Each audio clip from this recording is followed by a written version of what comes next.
آگے پھر اس سورہ مبارکہ کا جو آخری رکوع ہے، اس آخری رکوع میں اللہ تعالیٰ نے توبہ کے حوالے سے فرمایا کہ توبہ کب تک قبول ہوتی ہے، یعنی توبہ کی قبولیت کب تک ہے،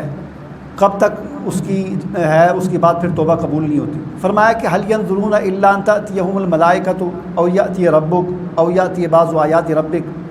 کیا یہ اس بات کے منتظر بیٹھے ہیں، یعنی حضور میرا پیغمبر ان کو دعوت دے رہا ہے، کتاب آ رہی ہے، یا اس کو چھوڑیں ہم اپنے آپ کو دیکھیں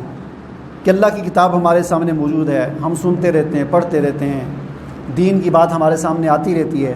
اللہ تعالیٰ فرما رہے ہیں کہ کیا تم اس بات کے منتظر ہو کہ ان تأتیہم الملائکہ، تمہارے پاس فرشتہ آ جائے، وہ ملک الموت آ جائے، پھر تم توبہ کرو گے اس وقت، یا او یاتی ربک، یا اللہ کا کوئی عذاب آ جائے، کوئی زلزلہ آ جائے، کوئی سیلاب آ جائے، اچانک کوئی حادثہ ہو جائے اور تم اس وقت پھر توبہ کرو گے۔ نمبر 3،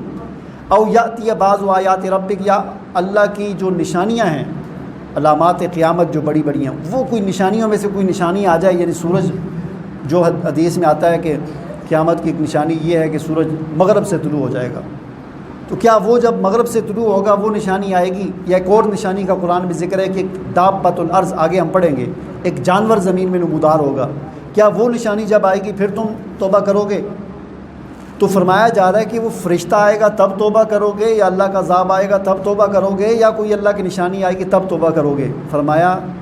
یہ چیزیں جب آئیں گی پھر توبہ قبول نہیں ہوگی، لہٰذا ان چیزوں کا انتظار نہ کرو، فرشتے کا انتظار نہ کرو کہ ملک الموت آئے گا تو میں توبہ کروں گا، جب ملک الموت آئے گا تو پھر توبہ قبول نہیں ہوگی، جب اللہ کا عذاب آ جاتا ہے تو پھر توبہ قبول نہیں ہوتی، جب اللہ کی نشانی